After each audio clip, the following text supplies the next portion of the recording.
ডিসেম্বরে নাকি আগামী বছরের মাঝামাঝি নির্বাচন ঠিক করবে জনগণ, বললেন ডক্টর ইউনূস। নিরপেক্ষ সরকারের প্রয়োজন দেখছে বিএনপি, আরেকটি 111-এ পায়তারা, বললেন ছাত্র উপদেষ্টা। 16 বছর পর মুক্ত বিডিআরের 1.5 শতাধিক সদস্য সাজা শেষ হলেও এখনও কারাগারে 468 জন। 2 ট্রাক ভর্তি বই সহ গ্রেপ্তার 2 শিক্ষার্থীরা না পেলেও খোলা বাজারে বিক্রি খতিয়ে দেখছে পুলিশ। আবারও সয়াবিন তেলের বাজারে নৈরাজ্য, মিলছে না 1 থেকে 2 লিটারের বোতল।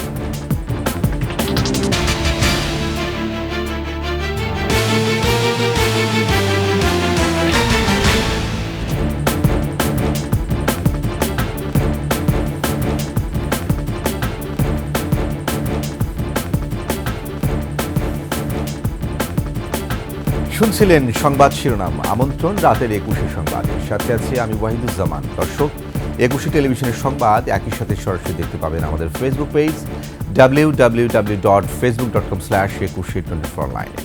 এছাড়া সাবস্ক্রাইব করতে পারেন www.youtube.com/21etv চ্যানেলে। বাংলাদেশের তারুণ্যের শক্তি নিয়ে বিশ্ববাসীকে গবেষণা করে শিক্ষা নেওয়ার আহ্বান জানিয়েছেন প্রধান উপদেষ্টা ডক্টর মোহাম্মদ ইউনূস। সুইজারল্যান্ডের ডাভোসে একক বক্তৃতা অনুষ্ঠানে একথা বলেন তিনি। এবছরের শেষ নাগাদ নাকি আগামী বছরের মাঝামাঝি নির্বাচন, তা জনগণের ইচ্ছার উপর নির্ভর করছে বলেও জানান প্রধান উপদেষ্টা। মেহেদী হাসানের রিপোর্ট। ডাভোসে ওয়ার্ল্ড ইকোনমিক ফোরামের সাইডলাইনে ডক্টর ইউনূসের একক বক্তৃতা। বাংলাদেশ ঘনবসতিপূর্ণ দেশ, যা কিনা জলবায়ু পরিবর্তনের ঝুঁকিতে, সেই দেশে তিনি কি নিয়ে আশাবাদী? উপস্থাপকের এমন প্রশ্নের জবাবে ডক্টর ইউনূস বলেন, বাংলাদেশের তারুণ্য যারা অসাধ্যকে সাধন করেছে।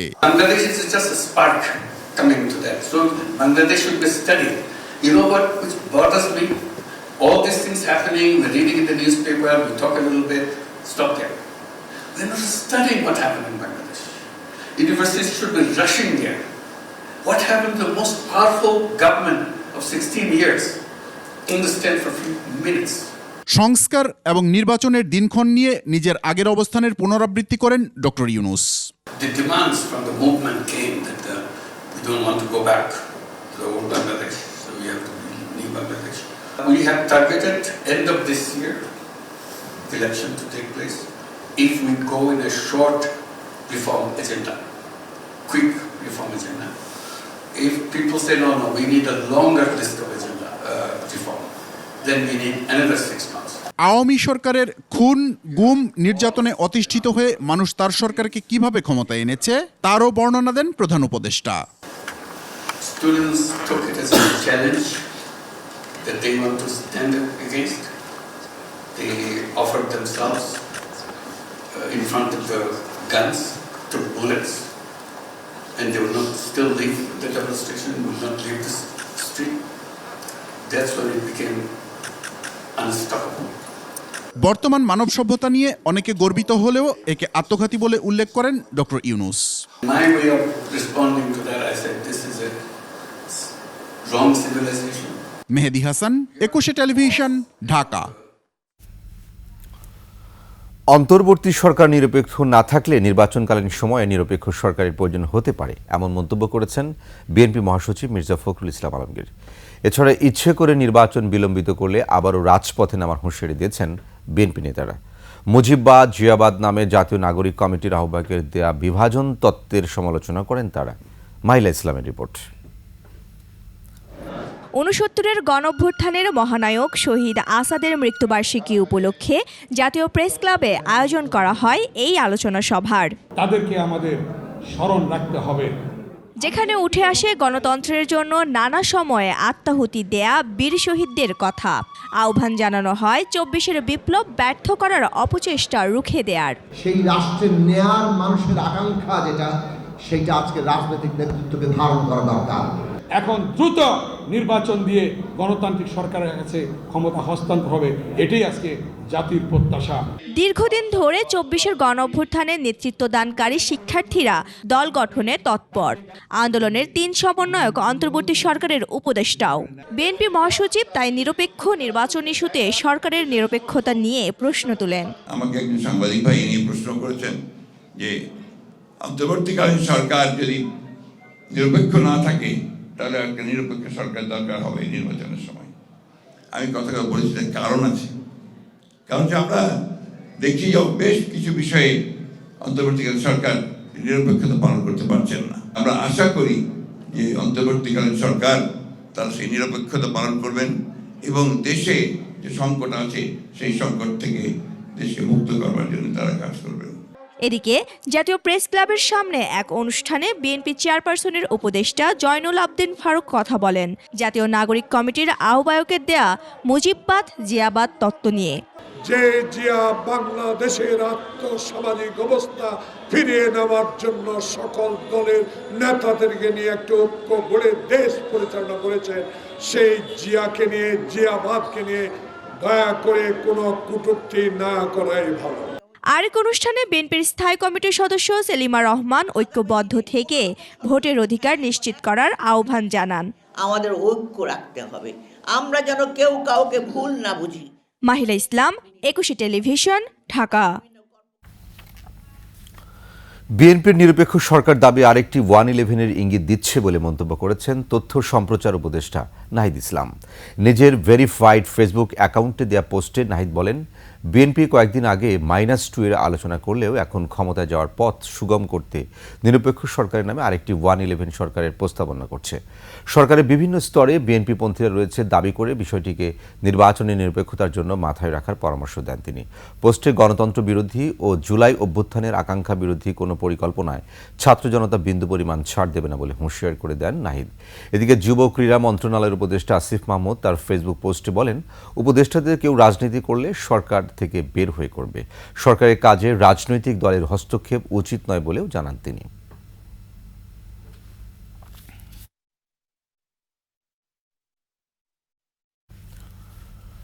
16 বছর পর জামিনে মুক্তি পেলেন বহুল আলোচিত পিলখানা হত্যা মামলার 168 আসামি। তারা সবাই বিডিআরের সদস্য।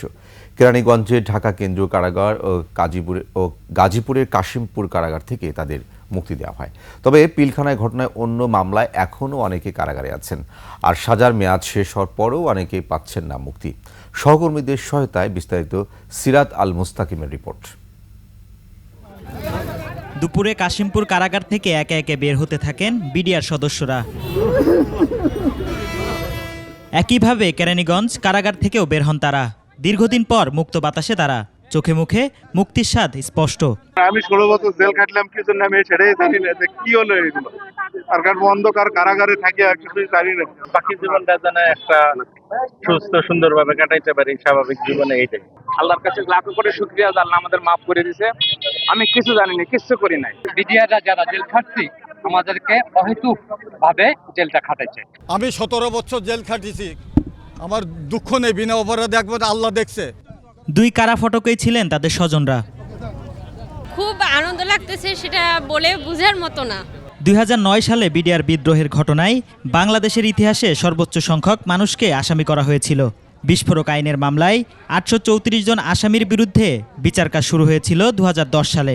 কিন্তু মাঝপথে বিস্ফোরক মামলার কার্যক্রম এক প্রকার স্থগিত রেখে শুধু হত্যা মামলার সাক্ষ্য উপস্থাপন করে রাষ্ট্রপক্ষ, যে কারণে এই মামলার বিচার ঝুলে যায়। ঘটনার সময় পিলখানাতে না থেকেও আসামি হয়েছেন অনেকে। আবার ছুটি থাকায় গ্রামের বাড়ি থেকে ডেকে নাম ঢোকানো হয় আসামির তালিকায়। বিস্ফোরক আইনের মামলায় 1.5 দশক বন্দি থেকে জীবনের সব হারিয়েছেন তারা। বেল হওয়ার পরে গতকালকে হয়েছে 168 জন, আর 10 জনের একটু স্ক্রুটিনাইজ করার পরে আজকে 10 জনের বেল আসছে। আশা করি তারা বিকালের মধ্যে বের হবে। এখন পর্যন্ত কাশিমপুর কারাগারে আজকে এখন পর্যন্ত 101 জনের মতো বের হয়ে আসছে। পিলখানা এই অনাকাঙ্ক্ষিত ঘটনায় আমাদের 534 জন লোক বিভিন্নভাবে নিরপরাধ বা ক্ষতিগ্রস্ত। 800 কত জন লোক জেলে আছে। এর মধ্যে ফ্যাসিস্ট সরকারের আমলে 152 জন ফাঁসির রায় বা যাদের যাবজ্জীবন হয়েছে। আশা করি বর্তমান সরকার একটা স্বাধীন তদন্ত কমিশন গঠন করছে, তদন্ত কমিশনের মাধ্যমে তারাও যারা নিরপরাধ আছে বেরিয়ে আসবে। হত্যা মামলায় খালাস বা সাজাভোগ শেষে বিস্ফোরক মামলার কারণে 468 জনের মুক্তি এখনও আটকে আছে। বৃহস্পতিবার ঢাকা কেন্দ্রীয় কারাগার ও গাজীপুরের কাশিমপুর কারাগার থেকে 168 জনকে মুক্তি দেওয়া হয়। বাবা 16 বছর পরে মুক্তি পাচ্ছে, আর 16 বছর পরে বাবাকে দেখবো, কাছে পাবো। সরকারের কাছে আমার আবেদন, এত বছরের যেন ক্ষতিপূরণ, এত বছর আমাদের কষ্টের যেন ফল পাই। বিস্ফোরক আইনের মামলায় 1.5 দশক বন্দি থেকে জীবনের সব হারিয়েছেন তারা। রাষ্ট্রীয় সুযোগ সুবিধা সহ চাকরিতে পুনর্বহলের দাবি জানিয়েছেন তারা। সিরাত আল মুস্তাকিম, 21 টেলিভিশন, ঢাকা। দীর্ঘ 16 বছর পর মুক্ত বাতাসে বিডিআরের জওয়ানরা, স্বজন প্রিয়জনের মুখে স্বস্তির আনন্দ। কেরানীগঞ্জে ঢাকা কেন্দ্রীয় কারাগারের গেটে সাবেক তারা একে একে বেরিয়ে আসার পর সৃষ্টি হয় আবেগঘন এক পরিবেশ। আরো জানাচ্ছেন তরিকুল ইসলাম। ফুল হাতে অপেক্ষা, যুগকাল পরে ফিরবে বাবা, চোখ গড়িয়ে আনন্দ অশ্রু। 10ম শ্রেণীতে পড়ুয়া এই শিক্ষার্থীর মতো এখানে মিলেছে এমন অপেক্ষার গল্প।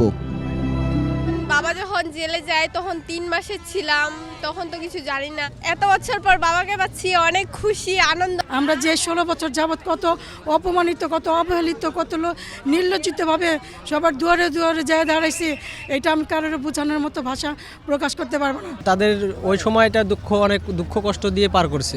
নানু ভাইকে অনেক বছর পর পাচ্ছি, খুব ভালো লাগছে।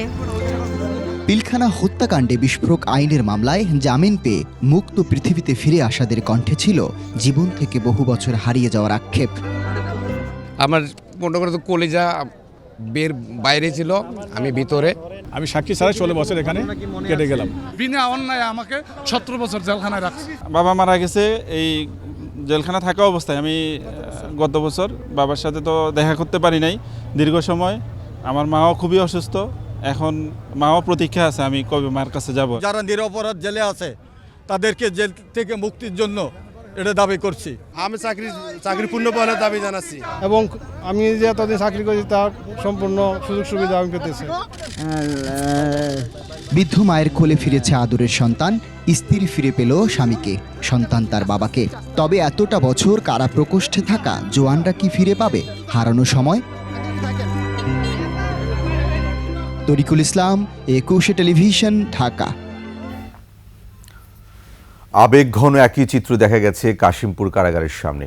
16 বছর পর দেখা বাবার সঙ্গে সন্তানদের। এদের কেউ সন্তানকে রেখে গিয়েছিলেন মায়ের কোলে, কেউ বা 5 মাসের সন্তানকে রেখেছিলেন কারাগারের বন্দিশালায়। স্বজনদের সাথে ফের দেখার সেই আনন্দময় মুহূর্তের টুকরো টুকরো চিত্রগুলো দেখুন গাজীপুর প্রতিনিধি অপূর্ব রায়ের পাঠানো তথ্যচিত্রে ডেস্ক রিপোর্টে। মেয়ে মরিয়মের বয়স তখন মাত্র 50 দিন। সেই থেকে বাবাকে কাছে পায়নি সে। বিডিআরের সাবেক নায়ক বাবা বিল্লাল হোসেনকে 16টি বছর কাটাতে হয়েছে কারাগারে। দীর্ঘদিন পর বাবাকে এভাবেই জড়িয়ে ধরে ছোট্ট সেই মরিয়ম। আমার বাবার কোনো ভালোবাসা পাই নাই, আদর পাই নাই, আমার বাবার কাছে আমি যাইতে পারি নাই। এখন আমার বাবার কাছে আমি অনেক খুশি। 50 দিন বয়স হয়ে গেছি, 50 দিন বুকটা ফাইটা জায়গা ভাই। নেত্রকোনার বাসিন্দা বিডিআরের হাবিলদার সালাম। যখন বন্দি জীবন শুরু হয়েছিল সন্তানের বয়স ছিল মাত্র 5 বছর। আজ সেই ছেলে পরিণত যুবক। এত বছর পর তাই পিতা পুত্রের দীর্ঘ অপেক্ষার অবসান। আমার বাবা যখন জেলে ছিল তখন আমার বয়স 5-6 বছরের মধ্যে ছিল। বাবার শূন্যতা এটা আমি আসলে বলে বুঝাইতে পারবো না। বাবা যার নাই সে বুঝতে পারে, কিন্তু আমার বাবা আসলে থেকে ছিল না। বিডিআরের হাবিলদার ওমর আলী জেলগেটের সন্তান সোহেলকে কাছে পেয়ে এভাবেই কান্নায় ভেঙে পড়েন। সোহেল জানান, বাবা থেকে না থাকার কারণে সবকিছু থেকে বঞ্চিত ছিলেন তারা। বাবা স্নেহ পাইনি, তারপর হচ্ছে বাবার যে ফিনান্সিয়াল একটা সাপোর্ট থাকে সেটা পাইনি, আমরা তো নিঃস্ব হয়ে গেছি। সৈনিক বারিকুজ্জামানের মেয়ে তামান্না মাত্র 5-6 মাস বাবার আদর পেয়েছেন। বাবাকে মিথ্যা মামলায় আটকে রাখায় বিচার চান তামান্না। বাবাকে কাছে পাই নাই, সরকারের কাছে একটাই দাবি যেন আমাদের বিচার দেওয়া হয়, সঠিক বিচার যেন করা হয়। মহিমা পলি, ডেস্ক রিপোর্ট, 21 টেলিভিশন। প্রাথমিক ও মাধ্যমিক স্তরে বই নিয়ে যখন চলছে হাহাকার, তখন জাতীয় পাঠ্যপুস্তক বোর্ডের বিনামূল্যের এসব বই বিক্রি হচ্ছে খোলা বাজারে। মজুতও করা হয়েছে রাজধানীর বাংলা বাজার সহ বিভিন্ন স্থানে। এর সাথে জড়িত 2 জনকে গ্রেপ্তার করেছে পুলিশ। নেপথ্যে মাধ্যমিক ও উচ্চশিক্ষা অধিদপ্তর, মাউসির কর্মকর্তা এবং ছাপাখানা মালিকরা জড়িত কিনা খতিয়ে দেখছে তারা। বিস্তারিত জানাচ্ছেন আকবর হোসেন সুমন। নতুন বছর শুরুর আগেই 1 বছরের শিক্ষাপঞ্জি প্রকাশ করে শিক্ষা মন্ত্রণালয়। এতে বছরে কতদিন ক্লাস হবে, পরীক্ষা নেওয়া হবে কবে, এসবের উল্লেখ থাকে। যেসব স্কুল শিক্ষাপঞ্জির বাইরে আরও কিছু পরীক্ষা নেয় তারাও বছরের শুরুতে সেটা ঠিক করে নেয়। কিন্তু 2025 শিক্ষাবর্ষ শুরু হলেও এবার এখনও বেশিরভাগ শিক্ষার্থী পাঠ্য বই হাতে পায়নি। প্রাথমিক ও মাধ্যমিক স্তরের বই নিয়ে চলছে রীতিমতো হাহাকার। বই না পাওয়ায় শিক্ষার্থীদের পড়ালেখাও অনেকটা বন্ধ। শুরুতেই শিক্ষার্থীরা এমন হোঁচট খাওয়ায় অভিভাবকরাও চিন্তিত। এমন অবস্থার মধ্যেই খোলা বাজারে বই বিক্রি হচ্ছে। মজুতও রেখেছে একটি চক্র। নীলক্ষেত সহ বিভিন্ন স্থানে বিক্রিও চলছে।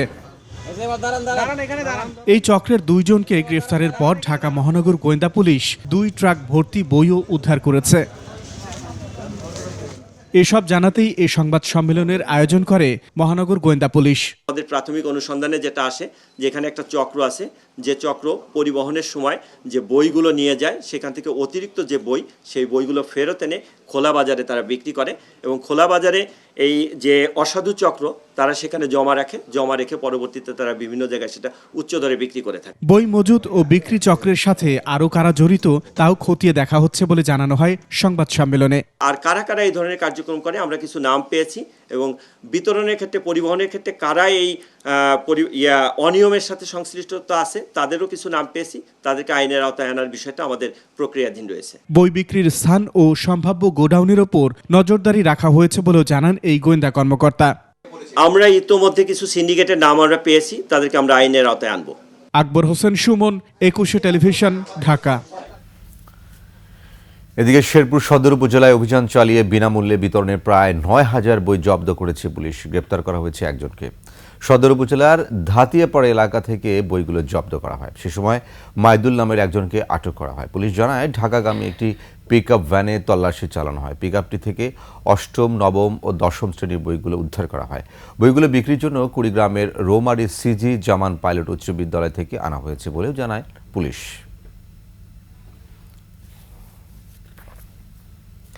আবারও সয়াবিন তেলের বাজারে নৈরাজ্য। 1 লিটার এবং 2 লিটারের প্যাকেটজাত সয়াবিন পাওয়া যাচ্ছে কম। 2-1টি কোম্পানির তেল পাওয়া গেলেও সাথে চাল, ময়দা সহ অন্য পণ্য কিনতে বাধ্য করা হচ্ছে দোকানীদের। তবে বাজার স্বাভাবিক আছে দাবি করলেও সরকার নির্ধারিত দামে বিক্রিতে লোকসান হচ্ছে বলে জানান উৎপাদকরা।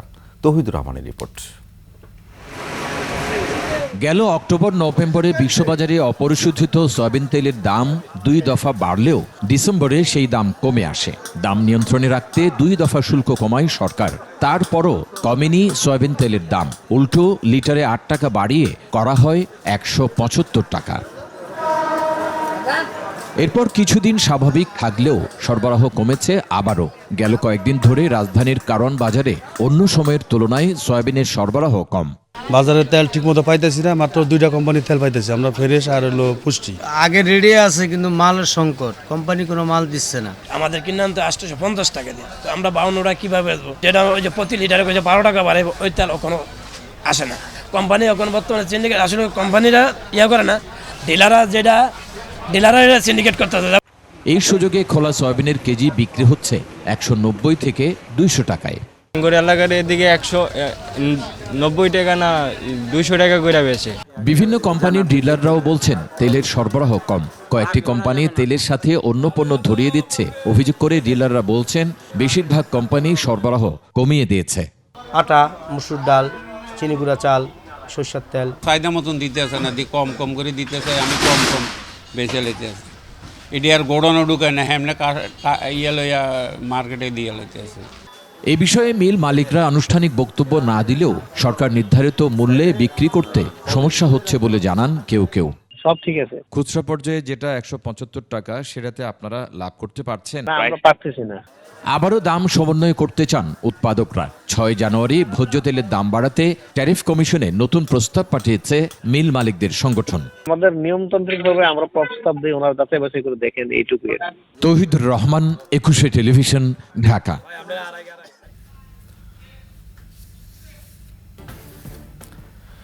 রিজার্ভ চুরির ঘটনায় সিআইডি তদন্ত এখতিয়ার বহির্ভূত উল্লেখ করে এবার সেই মামলার তদন্ত করতে চায় দুদক। আর 342 কোটি টাকার অস্বাভাবিক লেনদেনের অভিযোগে গণহত্যা মামলার আসামি বরখাস্ত সেনা কর্মকর্তা জিয়াউল আহসান ও তার স্ত্রীর বিরুদ্ধে মামলা করেছে দুদক। এছাড়া বাংলাদেশ ব্যাংকের সাবেক ডেপুটি গভর্নর এসকে সুরের ব্যাংক লকার খুলতে দুদককে অনুমতি দিয়েছে আদালত। বিস্তারিত সুমাইয়া খানের রিপোর্টে। বাংলাদেশ ব্যাংকের রিজার্ভ চুরির ঘটনায় প্রায় 9 বছর পার হয়ে গেলেও এ মামলার এখন পর্যন্ত নেই তদন্তের অগ্রগতি। এমন বাস্তবতায় তদন্তের সকল তথ্য, মামলার সিডি ও আলামত সহ অন্যান্য রেকর্ডপত্র দুদকের কাছে হস্তান্তরের চিঠি দেওয়া হয়েছে সিআইডিকে। এটা কিন্তু কোনো ডেলিগেট করা হয় না, কাউকে কিন্তু দেওয়া হয় না। দুর্নীতি দমন কমিশনের তফসিলভুক্ত অপরাধ কেবলমাত্র দুর্নীতি দমন কমিশন কর্তৃক তদন্তযোগ্য বিধায় আমরা এই পত্র লিখেছি। এদিকে বাংলাদেশ ব্যাংকের সাবেক ডেপুটি গভর্নর এসকে সুরের ব্যাংক লকার খুলতে দুদককে অনুমতি দিয়েছে আদালত। নিয়মিত ব্রিফিংয়ে জানানো হয়, এনটিএমসির সাবেক মহাপরিচালক গণহত্যা মামলার আসামি বরখাস্ত সেনা কর্মকর্তা জিয়াউল হাসান ও তার স্ত্রী নুসরাত জাহানের 12টি ব্যাংক হিসেবে 342 কোটি টাকার অস্বাভাবিক লেনদেনের অভিযোগ পাওয়া গেছে। মানি লন্ডারিং সংক্রান্ত অপরাধ করায় দুজনের বিরুদ্ধে আজ একটি মামলার সিদ্ধান্ত গৃহীত হয়েছে। সাবেক পার্বত্য চট্টগ্রাম বিষয়ক প্রতিমন্ত্রী ক্রুজেন্দ্র লাল ত্রিপুরার বিরুদ্ধে খাগড়াছড়ি সদর উপজেলায় 4 একর সরকারি খাস জমি দখলের অভিযোগেও হয়েছে মামলা। সংসদ সদস্য হিসাবে এবং সাবেক প্রতিমন্ত্রী হিসাবে দায়িত্ব পালনকালে ক্ষমতার অপব্যবহারপূর্বক অপরাধমূলক অসদাচরণ এবং অপরাধমূলক ষড়যন্ত্রের মাধ্যমে সরকারি খাস জমি দখলের অপরাধে তার বিরুদ্ধে একটি মামলার সিদ্ধান্ত গৃহীত হয়েছে। এদিকে বগুড়া 5 আসনের এমপি হাবিবুর রহমানের 5টি ব্যাংকের 8টি শাখায় 15 কোটি টাকার বেশি অবৈধ লেনদেন ও মানি লন্ডারিংয়ের অভিযোগেও মামলা করেছে দুর্নীতি দমন কমিশন। এছাড়াও বগুড়ার ধুনট উপজেলার চেয়ারম্যান আসিফ ইকবাল সনির বিরুদ্ধে 12টি ব্যাংক হিসেবে 44 কোটি টাকার বেশি অবৈধ লেনদেনের কারণে মামলা করেছে দুর্নীতি দমন কমিশন। সংসদ সদস্য হিসাবে দায়িত্ব পালনকালে স্বীয় ক্ষমতার অপব্যবহারপূর্বক ঘুষ ও দুর্নীতির মাধ্যমে অবৈধ অর্থ গাতসারে হস্তান্তর, স্থানান্তর এবং রূপান্তরের অপরাধে এবং আসিফ ইকবাল সনি উপজেলা পরিষদের চেয়ারম্যান হিসেবে দায়িত্ব পালনকালে মানি লন্ডারিং সংক্রান্ত অপরাধ করায় তার বিরুদ্ধে মামলা রুজুর সিদ্ধান্ত গৃহীত হয়েছে। সুমাইয়া খান, 21 টেলিভিশন, ঢাকা। বেক্সিমকো গ্রুপের vice chairman Salman F Rahman তার ছেলে শায়ন ফজলুর রহমান সালমানের ভাই এএসএফ রহমানের নামে থাকা 1967 জমি ক্রোকের আদেশ দিয়েছেন আদালত। এই সম্পদের অর্থমূল্য দেখানো হয়েছে 9,51,84,000 টাকা। পুলিশের অপরাধ তদন্ত বিভাগের আবেদনের পরিপ্রেক্ষিতে মহানগর দায়রা জজ আদালত এ আদেশ দেন। আদালতের সংশ্লিষ্ট সূত্রগুলো বলছে, সালমান এফ রহমান ও স্বজনদের নামে থাকা 68 স্থাবর সম্পদ ক্রোকের আবেদন করে সিআইডি। শুনানি শেষে সম্পদ ক্রোকের আদেশ দেন আদালত। এর মধ্যে অন্তত 60টি সম্পদ শায়ন ফজলুর রহমানের নামে নিবন্ধিত। সিআইডির তথ্য অনুযায়ী সালমান এফ রহমান ও তার ছেলের নামে থাকা যেসব সম্পদ ক্রোকের আদেশ দেওয়া হয়েছে সেগুলো দোহার এলাকায় অবস্থিত। সংবিধানের 116 অনুচ্ছেদে বর্ণিত অধস্তন আদালতের দায়িত্ব পালনরত ম্যাজিস্ট্রেটদের কর্মস্থল নির্ধারণ, পদোন্নতি ও ছুটি মঞ্জুরি সহ শৃঙ্খলা বিধানের দায়িত্ব রাষ্ট্রপতির উপর ন্যস্ত থাকা কেন অসাংবিধানিক হবে না, এ নিয়ে রুলের শুনানি শুরু হয়েছে হাইকোর্টে। বিচারপতি ফারাহ মাহবুব ও বিচারপতি দেবাশিস রায় চৌধুরীর বেঞ্চে এই শুনানি হয়। শুনানিতে আইনজীবী মোহাম্মদ শিশির মনির বলেছেন, সংবিধানের 116 অনুচ্ছেদের কারণে অধস্তন আদালতের বিচারকরা সরকারের কাছে জিম্মি দশায় থাকতে হয়। তারা স্বাধীনভাবে কাজ করতে পারেন না। রাতে কোর্ট বসিয়ে বিচারকদের সাজা দিতে বাধ্য করার ঘটনা ঘটছে। সরকারের পছন্দ মতো আদেশ না দেওয়ার কারণে আদেশের পরদিন বিচারককে বান্দরবানে পাঠানো হয়েছে। এই অনুচ্ছেদের কারণে বিচার বিভাগের জন্য পৃথক সচিবালয়ের স্বপ্ন স্থবির হয়ে রয়েছে। সুপ্রিম কোর্টে বিচারক নিয়োগ অধ্যাদেশ 2025কে বৈষম্যমূলক উল্লেখ করে সংশোধনের দাবি জানিয়েছেন সুপ্রিম কোর্ট আইনজীবী সমিতির সভাপতি barrister Mahbubuddin Khokon. Supreme court ভবনে সাংবাদিকদের তিনি একথা জানান। যারা ভালো প্র্যাকটিশনার, যারা সুপ্রিম কোর্টের মতো দেশের সাংবিধানিক পোস্টে আসতে চায় বিচারপতি হিসাবে সেন্সিটিভ জায়গায়, তাদেরকে অসম্মান করা হলে আমি মনে করি। এখানে আসবে যারা দেশে লয়াররা প্র্যাকটিস নাই, বেকার, চাকরি খুঁজতেছে, তারা দরখাস্ত দিয়ে আসবে। এটা এটা বাদ দেওয়া উচিত, আমি মনে করি সংশোধন করা উচিত। বৈশ্বিক শান্তির জন্য দূরদৃষ্টি সম্পন্ন দৃষ্টিভঙ্গি তুলে ধরে টেকসই উন্নয়ন ও স্থিতিশীলতার মূল ভিত্তি হিসেবে অর্থনৈতিক সহযোগিতার গুরুত্বপূর্ণ ভূমিকা রয়েছে বলে মনে করেন পররাষ্ট্র উপদেষ্টা তৌহিদ হোসেন।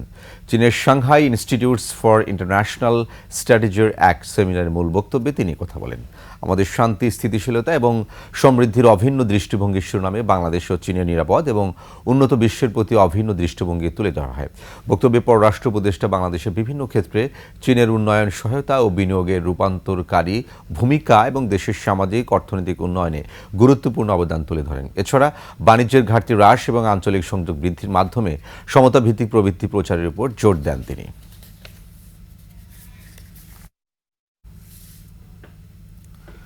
যুক্তরাষ্ট্রের অভিবাসন নীতিতে অর্থনৈতিক সহ নানাবিধ চাপে পড়বে বাংলাদেশ, এমন আশঙ্কা বিশেষজ্ঞদের। অভিবাসন বিষয়ে নবনির্বাচিত মার্কিন প্রেসিডেন্ট ডোনাল্ড ট্রাম্পের বেশ কয়েকটি নির্বাহী আদেশের পর নতুন করে মুসলিমদের প্রবেশেও আসতে পারে নিষেধাজ্ঞা। আদিত্য মামিনের রিপোর্ট। দ্বিতীয়বারের মতো হোয়াইট হাউসে প্রবেশ করেই অবৈধ অনুপ্রবেশ ঠেকাতে মরিয়া প্রেসিডেন্ট ট্রাম্প। এতে চরম আতঙ্ক এবং হুমকিতে বাংলাদেশ সহ বিভিন্ন দেশের নথিপত্রহীন অভিবাসীরা। যুক্তরাষ্ট্রের 50টি অঙ্গরাজ্যে প্রায় 12 লাখ বাংলাদেশি অভিবাসী বসবাস করছেন। এর মধ্যে 80% ক্ষুদ্র পেশার সাথে যুক্ত। হুমকির মুখে পড়বেন তারাও। আগে যেটা ছিল, আপনি স্কুলে বা চার্চে যদি আপনি সন্তানকে পড়াতেন বা কোনো কাজে যেতেন, সেখানে কিন্তু অভিযান পরিচালনা হতো না। কিন্তু এখন ট্রাম্প বলেছেন যে এই সমস্ত জায়গায় অভিযান পরিচালনার ক্ষেত্রে যদি কেউ দ্বিধাদ্বন্দ্ব করে তাদের বিরুদ্ধে ব্যবস্থা নেওয়া হবে। আগামী 4 বছর আসলে আমাদের অভিবাসীদের কান্না, সংকট, দুঃখ, দুর্দশা, সেই জিনিসগুলো হয়তো দেখতে হবে। গেল 1 দশকে আমেরিকায় বাংলাদেশের শিক্ষার্থীর সংখ্যা বেড়েছে 25%। শুধু 2023-24 শিক্ষাবর্ষেই শিক্ষার্থী রয়েছে 17,000-এরও বেশি। ট্রাম্পের নতুন নির্বাহী আদেশে অনিশ্চয়তায় পড়তে হবে তাদেরও। ছাত্র হয়তো স্টুডেন্ট ভিসাতে গেছে, তার বউ হতে গেছে ভিজিট ভিসাতে। এখনকার আইন ট্রাম্প সাহেবের এক্সিকিউটিভ অর্ডার অনুযায়ী তখন যদি তার বাচ্চা হয়, তাহলে সে বাচ্চা নাগরিকত্ব পাবে না। তো তারা হচ্ছে যে যারা ভবিষ্যৎ মার্কিন যুক্তরাষ্ট্রে গড়বার জন্য চিন্তা করেছিল, তাদের সেই সম্ভাবনাটা কিন্তু আপাতত দৃষ্টিতে মনে হচ্ছে আর থাকছে না। আশঙ্কায় থাকবেন শ্রমিকরাও। এই মুহূর্তে বৈদেশিক মুদ্রা আসা দেশগুলোর মধ্যে যুক্তরাষ্ট্র রয়েছে সবার আগে। খুব স্বাভাবিকভাবে বিরূপ প্রভাব পড়বে রেমিটেন্সে। এখন এই লোকগুলো যদি কাজ হারায়, তাহলে রেমিটেন্স কীভাবে আসবে? রেমিটেন্স ক্ষতিগ্রস্ত হবে। যারাই অনিবন্ধিত তারা কিন্তু এই ছোটোখাটো কাজগুলো করতো, সেসব জায়গায় তাদের কাজ বন্ধ হয়ে যাবে। তো তার কাজ বন্ধ হয়ে গেলে তো তখন আপনি রেমিটেন্স দূরে আপনি ওখানে টিকে থাকাই তো মুশকিল হয়ে যাবে। তো কাজেই এটা একটা বহুমুখী জটিলতা তৈরি করবে। মুসলিম অভিবাসী প্রবেশেও নিষেধাজ্ঞা দিতে পারে দেশটি। বিশ্লেষকরা বলছেন সেক্ষেত্রে বাংলাদেশের সংকট হবে বহুমাত্রিক। যুক্তরাষ্ট্রের এই বিষয়গুলো যে সিদ্ধান্ত, তাতে বেশ কিছু বিষয়ে বাংলাদেশকে আসলে সংকটে পড়তে হবে। বিশেষ করে যুক্তরাষ্ট্রে বসবাসরত বাংলাদেশি বা বাংলাদেশে থাকা যারা যুক্তরাষ্ট্রে তাদের পরিবারের কাছে যাওয়ার কথা ভাবছেন। উদ্ভূত পরিস্থিতি মোকাবেলায় সরকারকে কূটনৈতিক তৎপরতা বৃদ্ধির পরামর্শ তাদের। আদিত্য মামুন, 21 টেলিভিশন, ঢাকা। পদ্মায় পানির স্তর নেমে যাওয়ায় জিকে প্রকল্পের সেচ সুবিধা পাচ্ছেন না ঝিনাইদহ ও মাগুরার কৃষকরা। 2 পাম্পের মধ্যে 2টি বহুদিন ধরে অকেজ। একই সঙ্গে প্রবাহ কমে যাওয়ায় সচল পাম্পটিও পরিপূর্ণভাবে পানি উত্তোলন করতে পারছে না। এতে বড় মৌসুমের শুরুতেই সেচ নিয়ে সৃষ্টি হয়েছে শঙ্কা। কুষ্টিয়া প্রতিনিধি জহুরুল ইসলামের তথ্যচিত্রে ডেস্ক রিপোর্ট। এভাবেই অচল হয়ে পড়ে আছে কুষ্টিয়ার জিকে প্রকল্পের পাম্প, আর তাতেই দুশ্চিন্তায় বড় মৌসুমের চাষিরা। এ প্রকল্পের আওতায় বছর জুড়ে স্বল্প খরচে সেচ সুবিধা থাকলেও বর্তমানে বিকল্প ব্যবস্থা ভাবতে হচ্ছে তাদের। এবার শুনেছি যে পানি দেবে না বলে আমরা তাই বোরিং টোরিং বসা নিয়ে ভুট্টা আবাদ করছি। হ্যাঁ, কম ওঠে পানি, টিউবওয়েলে আশপাশে কম ওঠে। পানি না পালে তো চাষই করতে পারবো না। পানি সরকারি পানি পালে আমাদের খরচ কম হয়, আর যদি আমরা তেল খরচ করি, পানি দিয়ে মেশিন দিয়ে তুলি ওই আবাদ করে, তাহলে তো খরচ বেশি হয়। জিকে সেচ প্রকল্প চালু হয় 60-এর দশকে। শুরুতে কুষ্টিয়া, চুয়াডাঙ্গা, ঝিনেদা ও মাগুরা জেলার 13টি উপজেলায় সেচ সরবরাহ করা হতো, কিন্তু 2টি পাম্প নষ্ট হওয়ায় বর্তমানে কুষ্টিয়া ও চুয়াডাঙ্গা জেলায় মাত্র 35 থেকে 40 হাজার হেক্টর জমি সেচ সুবিধা পাচ্ছে। বছরখানেক আগে প্রকল্পের 2টি পাম্প নষ্ট হয়ে যায়। পানি প্রবাহ কমে যাওয়ায় 3য় পাম্পটিও খুব একটা কাজে আসছে না। আমাদের স্পেয়ার পার্টস কিছু চলে এসেছে এবং কিছু স্পেয়ার পার্টস চিটাগাং পোর্টে আছে, এবং সর্বশেষ খবর হচ্ছে আমাদের 9 তারিখে আমাদের জাপান থেকে একটা প্রতিনিধি দল আসবে। কৃষকরা বলছেন প্রকল্পের এই অবস্থার কারণে অনেক জমি অনাবাদি থাকছে। সেচের পানি যদি না যায় সেখানে, তাহলে কৃষকরা কিভাবে ভালো ফসল উৎপাদন করবে? জিকে অনেক কম, শতকে 6 টাকা করে, বিঘায় 280 টাকা। পানি উন্নয়ন বোর্ড জানিয়েছে পদ্মায় পানি স্বল্পতার পাশাপাশি পুরনো প্রকল্পটিতে দেখা দিয়েছে নানা সমস্যা। আমাদের যেহেতু প্রায় 1500 কিলোমিটার ইরিগেশন ক্যানেল আছে, এটা আর্দেন ক্যানেল, মাটির তৈরি, অনেকটাই মানে ড্যামেজ হয়েছে। এগুলো আমরা মেরামত করে পুনর্বাসন করব। সেচ পেতে শ্যালো মেশিন স্থাপন সহ বিকল্প পানির ব্যবস্থা করছে কৃষকরা। মহিমা পলি, ডেস্ক রিপোর্ট, 21 টেলিভিশন। সোমেশ্বরীর জনপদ নেত্রকোনার দুর্গাপুরে বেড়েছে পর্যটক। সাদামাটির পাহাড়, রানীখং মিশন, বিজয়পুরে গারো পাহাড় আর ক্ষুদ্র নৃগোষ্ঠীর জীবন ও সংস্কৃতি দেখতে এখানে আসেন তারা। কিন্তু সেখানে নদীর উপর পাকা সেতু, হোটেল মোটেল সুবিধা না থাকায় নানা অসুবিধায় পড়েন ভ্রমণ পিপাসুরা। নেত্রকোনা প্রতিনিধি মনোরঞ্জন সরকারের পাঠানো তথ্য ছবিতে ডেস্ক রিপোর্ট। পাহাড় ও নদী দিয়ে প্রকৃতি যেন নিজের হাতে সাজিয়েছে নেত্রকোনার দুর্গাপুরের বিজয়পুর। সেখানে সাদামাটির পাহাড়, প্রকৃতির সৌন্দর্য দেখে মুগ্ধ হন পর্যটকরা। কিন্তু নদীর ওপর পাকা সেতু ও থাকা খাওয়ার সুবিধা চান তারা। সব মিলে খুব কি বলবো অভিভূত। অবশ্যই ভালো লাগে, যার জন্য বারবার আমি পাহাড়ের কাছে আসি। ওয়াশরুম বা বাথরুম এখানে থাকতো তাহলে আরো এখানে অনেক ভালো লাগতো আমাদের। নিরাপত্তা সহ প্রয়োজনীয় সুযোগ সুবিধা বাড়ালে পর্যটক সংখ্যা বাড়বে বলে মনে করেন অনেকে।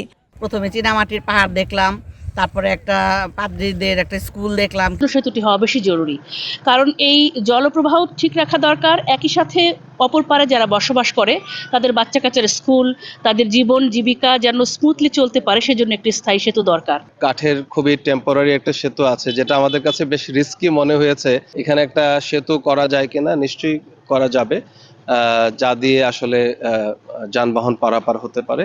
পর্যটন শিল্প বিকাশে এরই মধ্যে উদ্যোগ নেওয়া হয়েছে বলে জানান এই প্রশাসন কর্মকর্তা। দুর্গাপুর, কর্মকাণ্ডা দুটি স্পটে কিন্তু আমাদের পর্যটন এরিয়া।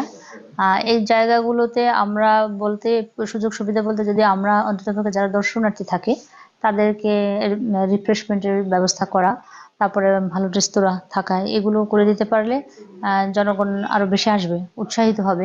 এলাকাটি পর্যটন কেন্দ্র হিসেবে গড়ে উঠলে রাজস্ব আয়ও বাড়বে বলে মনে করেন বিশিষ্টজনেরা। Banushri Dolly, desk report, 21 television. এবার আভিভা ফিনান্স লিমিটেড বাণিজ্য সংবাদ।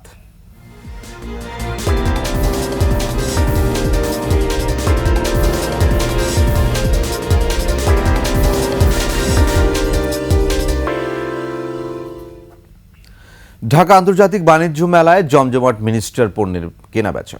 দেশের শীর্ষস্থানীয় ইলেকট্রনিক্স পণ্য উৎপাদনকারী প্রতিষ্ঠান মিনিস্টার মাইওয়ান গ্রুপ প্রতিবারের মতো এবারও অংশ নিয়েছে আন্তর্জাতিক বাণিজ্য মেলায়। ডিআইটিএফ হলে 3টি প্যাভিলিয়ন নিয়ে এবার মিনিস্টারের বিশাল স্টল। প্রতিষ্ঠানটির উৎপাদিত বিভিন্ন ধরনের সর্বাধুনিক ইলেকট্রনিক্স পণ্য প্রদর্শিত হচ্ছে মেলায়। ক্রেতা দর্শনার্থীরা নতুন নতুন এসব পণ্যের খোঁজ নিচ্ছেন, অনেকে অর্ডারও দিচ্ছেন।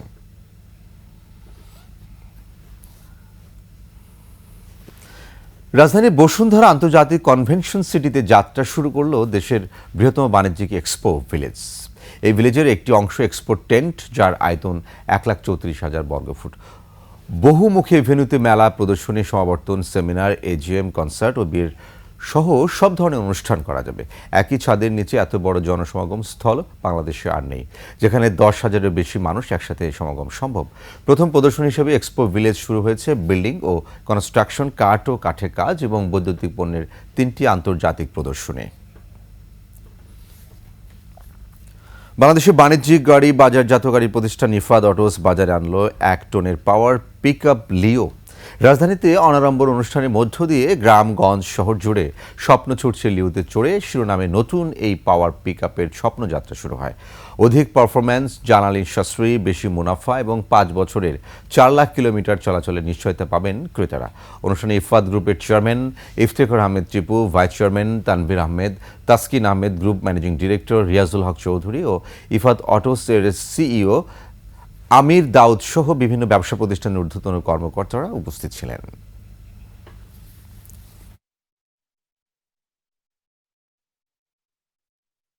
আর এর সাথে শেষ করছি রাতের 21 সংবাদ। যাবার আগে সংবাদ শিরোনামগুলো আরও একবার। ডিসেম্বরে নাকি আগামী বছরের মাঝামাঝি নির্বাচন ঠিক করবে জনগণ, বললেন ডক্টর ইউনূস। নিরপেক্ষ সরকারের প্রয়োজন দেখছে বিএনপি, আরেকটি 111-এ পায়তারা, বললেন ছাত্র উপদেষ্টা। 16 বছর পর মুক্ত বিডিআরের 1.5 শতাধিক সদস্য, সাজা শেষ হলেও এখনও কারাগারে 468 জন।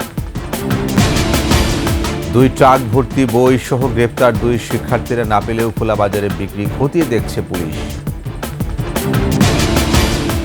আবারও সয়াবিন তেলের বাজারে নৈরাজ্য, মিলছে না 1 থেকে 2 লিটারের বোতল।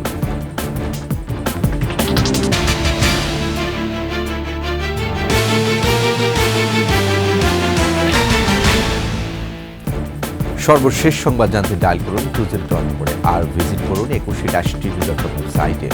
ফেসবুকে ভিজিট করতে পারেন www.facebook.com/2124live। এছাড়া সাবস্ক্রাইব করতে পারেন www.youtube.com/21ATV চ্যানেল। এতক্ষণ সঙ্গে থাকার জন্য ধন্যবাদ। পরবর্তী সংবাদ রাত 1টায় দেখার আমন্ত্রণ রইল 21-এর সাথে।